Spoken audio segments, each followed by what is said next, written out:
নমস্কার, আশা করি সবাই ভালো আছেন। হ্যাঁ, আমিও খুব ভালো আছি। চলে এসেছি আবার একটা নতুন ভিডিও।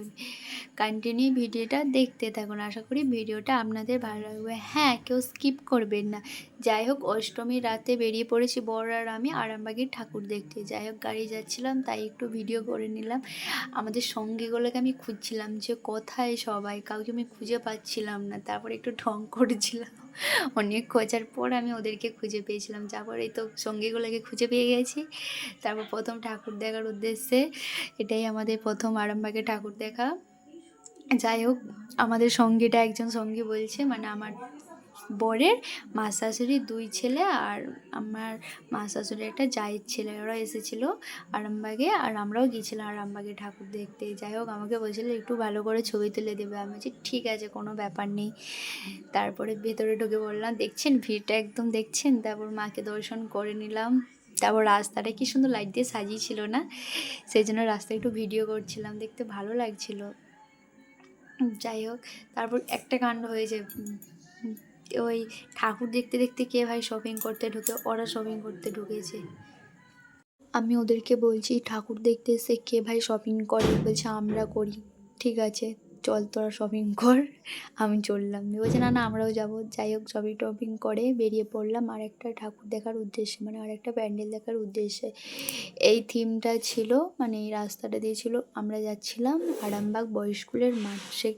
আমি ভাবছি রাস্তায় এত লোক, বাট অন্য প্যান্ডেলগুলো দেখছি সেরকম লোক নেই। আর বয়েজ স্কুলের মাঠটা দেখবেন কেমন, ভিড়টা দেখুন।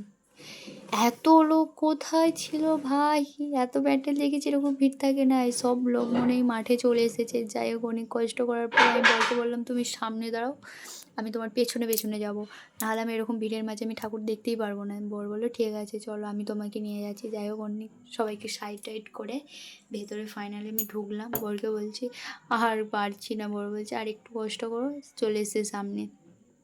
সামনে তো যেতেই পারিনি, ওই একটু মানে দূর থেকে সামনে ওই আর কি।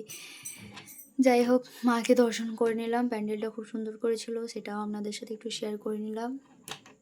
কেমন লাগছে অবশ্যই কমেন্ট করে। আর কে কে আরামবাগে ঠাকুর দেখতে গিয়েছিলেন একটু বলবেন কমেন্ট করে। যাই হোক, বললাম একটু ভিডিও করে দিতে, ভিডিও করে দিচ্ছিল ওদেরকে। তো আমি বলছিলাম যে চলে এবার খাবো দিয়ে, সেই জন্য ছোটো দেওয়ার আমি ফুচকার কম্পিটিশন চলছিলো কে কটা বেশি খেতে পারে। যাই হোক, আমি কম খেয়েছি, ও বেশি খেয়েছে। তারপর ফাইনালি চলে গেলাম মেন কোর্সে, মানে ওটা তো টিফিন ছিল, এবারে ফুল পেট ভর্তি করতে হবে না, সেই জন্য চলে গেলাম একটা রেস্টুরেন্টে।